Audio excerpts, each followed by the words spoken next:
going on, everybody? Welcome back to About That Action.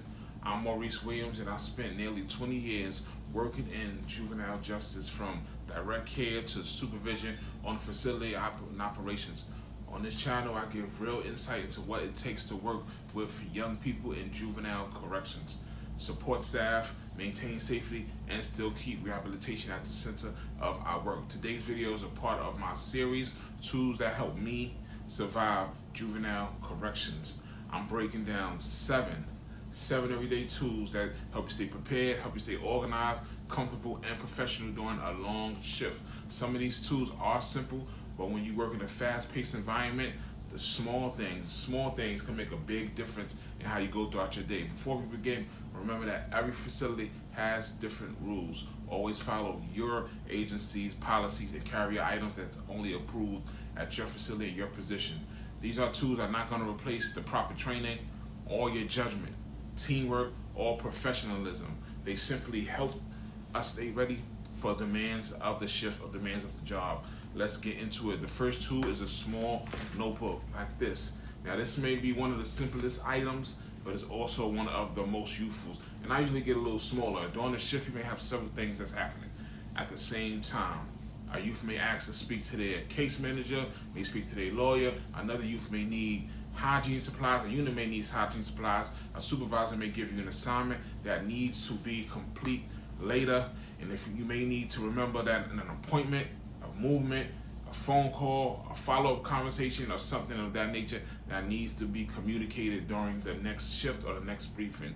You can tell yourself, I'll remember that, but once the unit becomes active and the compound becomes active, those small tasks get pushed to the side and back of your mind. That is where this notebook comes in handy. And I can tell you this, I am a person that is forgetful. I am so forgetful, and the staff get upset with me and the kids get upset with me, but I have to do better. And you should never write down confidential information on this personal pad or carry sensitive information on this pad. Only approved documentation. But always, I say again, always follow your agency policy regarding confidentiality. For me, the notebook is mainly a tool for staying organized and making sure I follow through on what I said I was going to do. That follow-up matters. The young people, they pay close attention. When adults make promises that they don't keep, like I said, they get mad at me. If you tell a youth that you're going to check up on them, check up on something, you have to do it. But you forget all the time, it damages the trust over time. A notebook, for a youth worker itself, it can help you become more consistent. You can look over it. And the second tool is a pen. And honestly, I carry more than one. The best pens, these are the best pens, and the G2 are one of the best pens. And if you work in this field, you already know what I'm talking about. Having a good pen is essential. Just have all the colors. You walk into a meeting with a pen, and somehow you leave without it. Having a dependable pen sounds basic, but documentation is a major part of what we do. You may need to complete logs, sign forms, record information, document incidents, or write down instructions to a staff. You do not want to be searching the entire facility or the unit for a pen. A working pen is something that is important and that needs to be documented. I also having a pen write smoothly, because when you are documenting a serious incident, the last thing you want is a pen that keeps skipping or keeps running dry or running out of ink. I may also carry an approved marker or Sharpie when it's permitted. I think that's good. A marker can be useful in labeling approved supplies, organization, material, or preparing for activities. Now, of course, every writing tool should be accounted for and handled according to your facility's rules. You know, some youth are not allowed to have pens. Not allowed to have pens. It is how it's possible for you to manage it. The third tool is a watch. A watch is extremely important in the structure of the environment. Juvenile facilities operate on a schedule. There are school movements, there are recreation, there are periods, there are meals, there are programs, there are medical, there are appointment, there are court involved, there's phone calls, there's visits, there's shift changes, there's safety checks, and other scheduled activities. Being aware of the time helps the entire facility operate a lot more smoothly. This was a gift from a colleague of mine. For example, if you tell a unit that recreation begins at a certain time, you should know whether you are on schedule, right? And if activity needs to end, you should not have to constantly ask someone else what time it is. Many facilities also restrict personal cell phone use, and staff should not be pulling out their phones in front of the youth. Many facilities restrict phones, restrict smart glasses, and restrict Apple smart watches. So a basic watch of this nature is good. This is a G-Shock, and it is sturdy. It is comfortable. I am telling you, right? I love this right here.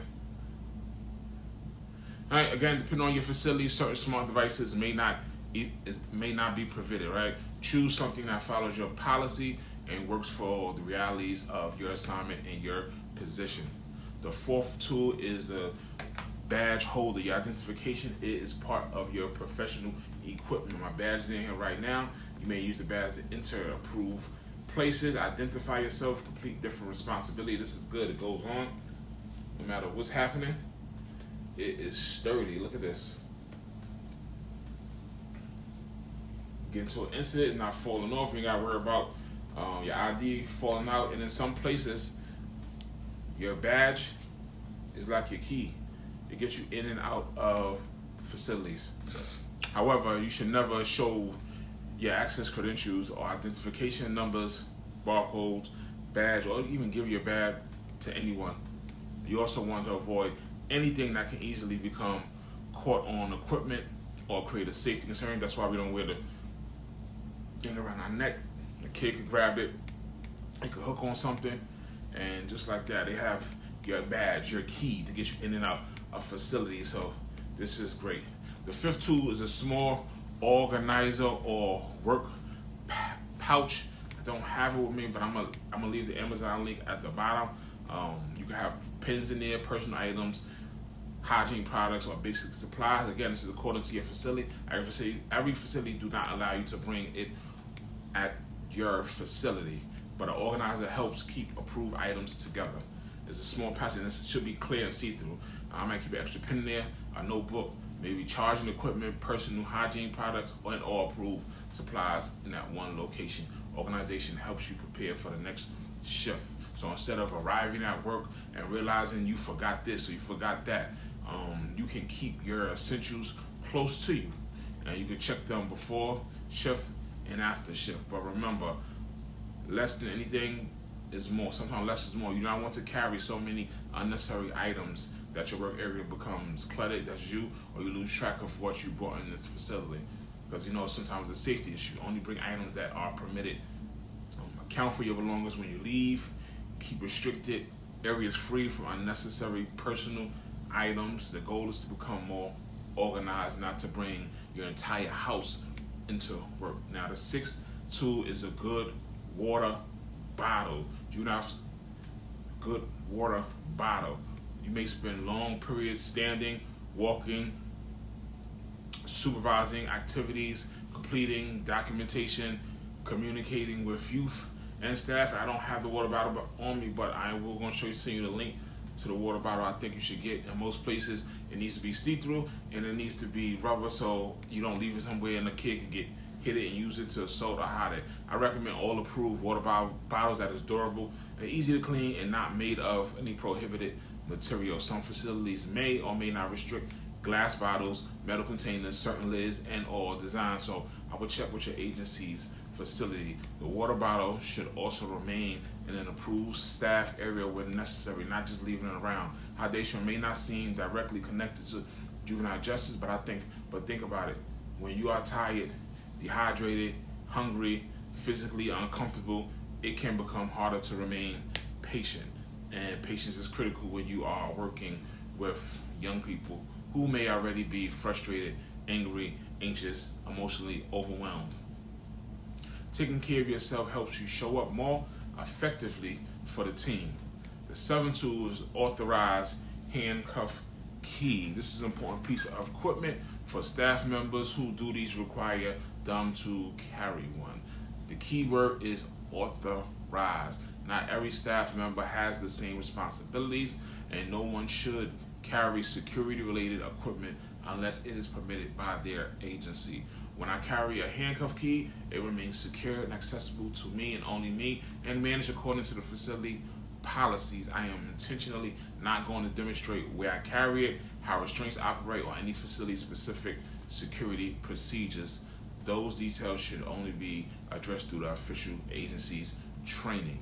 A handcuff key is not a toy, a fashion accessory, or something staff should casually display. It is an operational tool connected to the serious responsibilities. When restraints are used, staff must follow the policy, training, supervision, and requirements, documentation, procedure, and the legal protection afforded to the young people.